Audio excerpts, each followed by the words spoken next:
তোমার কাজটি না করলেও চলতো, তোমার কথাটি এভাবে না বললেও চলতো। এরকম কথা কিন্তু বাংলায় আমরা প্রায় বলি। আরও বলি কি যে তোমার সেখানে না গেলেও তো চলতো, রাইট? কিন্তু এটার ইংরেজিটা আমরা কিভাবে বলবো? এটা আমরা অনেকেই হয়তো পারি না, যারা অন্তত বিগিনার্স লেভেলে আছে। তো আসুন আজকে আমরা দেখব এই বাক্যগুলোর সলিউশন কিভাবে করা যায়, এই বাক্যগুলোকে কিভাবে ইংলিশে রূপান্তরিত করা যায়।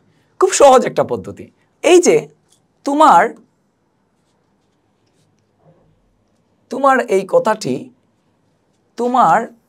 এই কথাটি না বললেও চলতো, বা তোমার সেখানে না গেলেও চলতো।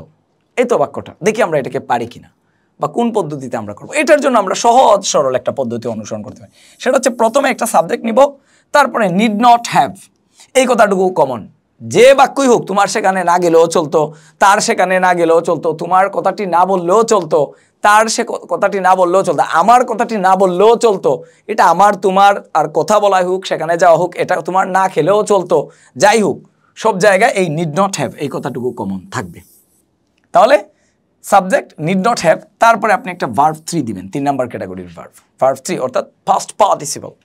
এরপরে হচ্ছে অবজেক্ট বা এক্সটেনশন, যা আছে বাক্যের বাকি অংশ আপনি লিখবেন। তাহলে তোমার ইংরেজি হচ্ছে, যে আমাদের বাক্য ছিল তোমার কথাটি না বললেও চলতো, কথাটি না বললেও চলতো, মানে এটা না বললেও হতো আর কি। ওকে, তাহলে দেখেন আপনি কি লিখবেন, যে তোমার ইংরেজি হচ্ছে ইউ মানে হচ্ছে তুমি, তোমার, যেমন ইউ হ্যাভ এ বুক, তোমার একটি বই আছে। এখন আপনারা অনেকে বলতে পারেন যে তোমার ইংরেজি হচ্ছে ইয়োর, ইয়োর অর্থ তোমার। কারণ আমি আপনাকে এই দিকে না গিয়ে এটা বলতে চাচ্ছি যে ইয়োর মানে তোমার, আবার ইউ মানেও তোমার। কারণ ইউ হ্যাভ এ বুক মানে হচ্ছে তোমার একটি বই আছে, এখানে কিন্তু ইউ এর অর্থ তোমার হয়ে যাচ্ছে, ইউ হ্যাভ আ বুক। ওকে, তো তোমার ইংরেজি হচ্ছে ইউ, এবং আমরা জানি নিড নট হ্যাভ, এইটুকু আমরা কমন নিব। তো ইউ নিড নট হ্যাভ। এবার বলা ইংরেজি কি? বলা ইংরেজি হচ্ছে টেল, টোল্ড, এই যে 3 নাম্বার ফর্ম হচ্ছে টোল্ড। আমাদের এখানে লেখা আছে ভার্ব 3। তাহলে you need not have told it মানে কোনটা?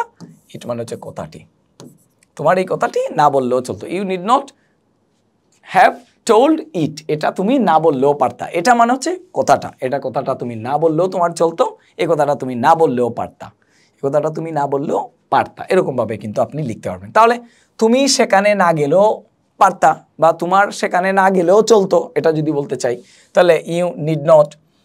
এবার কি হবে? You need not have. এবার যাওয়ার ইংরেজি কি? Went, go went gone. তাহলে হবে you need not have gone there, তোমার সেখানে না গেলেও চলতো।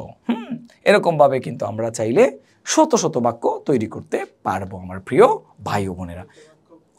তা আপনারা যদি এই লেসনটি বুঝে থাকেন, অবশ্যই এরকম কমপক্ষে 2টি বাক্য আপনি কমেন্ট সেকশনে আমাদেরকে লিখে জানান। আমরা অবশ্যই রিপ্লাই দিয়ে বলবো যে আপনারা এটা পেরেছেন কি পারেন নাই। আর যদি আপনি না পারেন, অন্তত আপনি কমেন্ট করে আমাদেরকে এটা বলেন যে আমরা বুঝতে পারিনি, এবং কেন বুঝতে পারিনি সেটা নিয়ে আমরা আপনাকে কমেন্টের মাধ্যমে আমরা প্রয়োজনে বোঝানোর চেষ্টা করব। Thank you very much.